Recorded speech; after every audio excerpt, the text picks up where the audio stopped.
These gigantic snakes, which can exceed 10 meters in length, hide in the mud and undergrowth. There they patiently wait for the return of the rains, but also for the step of less than cautious creatures.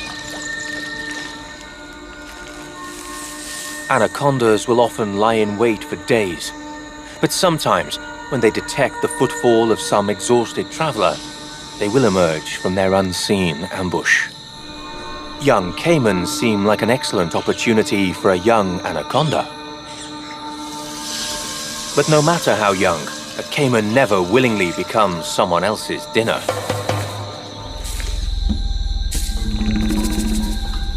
And despite the drought, the caimans are in good health and are strong enough to defend themselves.